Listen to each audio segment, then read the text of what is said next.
दिवसीय धरना का आयोजन किया गया। क्या सरकार विपक्ष में आप बैठे हुए तो क्या मांग है सरकार से? सरकार की बढ़ती महंगाई और बेरोजगारी, भ्रष्ट नीति, कानूनी व्यवस्था के खिलाफ हम लोग इस दिवसीय धरना पर बैठे हैं। हमारे पूरे बिहार में सरकार की नीतियों पर त्राही है। कि महंगाई और कानूनी व्यवस्था त्राही है।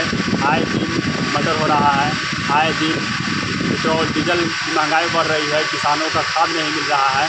हर तरफ यह सरकार जो है नाकामी है। ये सरकार से कानूनी व्यवस्था या राज्य व्यवस्था नहीं चल रही है और हम लोग ये इस्तीफा देने की मांग करते हैं कि आप इस्तीफा दीजिए, आपसे सरकार नहीं चलेगी। राबड़ी देवी को आवास खाली करने का आदेश दिया गया और सिक्योरिटी भी छीन लेंगे, क्या कहना है? जानबूझकर किसी खास पार्टी और खास जाति को टारगेट किया जा रहा है। इसमें सिर्फ यादव और राजद पार्टी को टारगेट किया जा रहा है। यह इनका एक पार्टी को और एक जाति को सिर्फ टारगेट किया जा रहा है। इसी वजह से ये कानूनी व्यवस्था जो है हटा रहे हैं, सुरक्षा व्यवस्था हटा रहे हैं। हर एक गमछे पर भी कटाच किया गया मुख्यमंत्री द्वारा। हम तो पूछना चाहते हैं मुख्यमंत्री जी से। हर एक गमछे के बारे में भी बोला गया है। आपने पहले राबड़ी आवास के बारे में 10 नंबर के बारे में पूछा, तो आपको पता होना चाहिए कि आवास आवंटित कब होता है।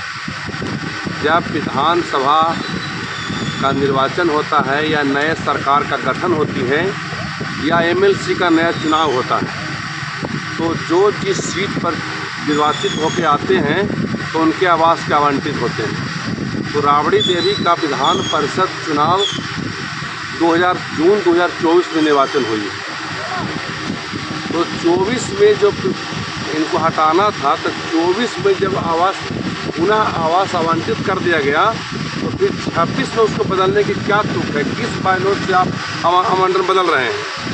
सारे विधायक को 25 में निर्वाचन हुए, सब नया आवास मिला, मंत्री हटते हैं, आवास बदलती है। ये राबड़ी देवी का न चुनाव हुआ, न कोई क्षेत्र बदला, न कोई पद बदला। फिर आवास आवंटन करने की मकसद क्या है? सरकार बिना बजट के 40,000 लाख करोड़ रुपया बांट दिया है। सारे फंड भट कर दिया गया है। इसके पास कोई काम करने का मुद्दा नहीं है। ये 202 विधायक के समर्थन लेकर के अपने काम नहीं कर रहे हैं। पूरे देश के, पूरे राज्य के जनता को गुमराह करके हरा गमछी आवास में भटका रहे हैं, मुद्दा को डाइवर्ट कर रहे हैं। अपने काम को भुला करके कभी बालू, कभी शराब, कभी हरा गमछी, कभी आवास पर ही मुद्दा को डाइवर्ट कर रहे हैं। इनके नए निर्वाचन का लमसम 7 महीना सरकार गठन हो गया। 7 महीना में एक काम बताइए कि सरकार निर्णय लिया तो कोई काम का? सारे भवन हो, रोड हो, सारे संवेदक का भुगतान बंद है। इंदिरा आवास का 2-2 किस्त ला करके पेमेंट बंद है। पेंशन 2-2 महीना पर मिल रहा है। इतनी भारी संख्या में राशन कार्ड काटी जा रही है कि सब पर बात नहीं होती है, तो सिर्फ आवास और हरा गमछी, ये सब मुद्दा को भटकाने की बात होती है कि हमारे मुद्दा पर कोई बात न करे, इस पर गुजर रहे।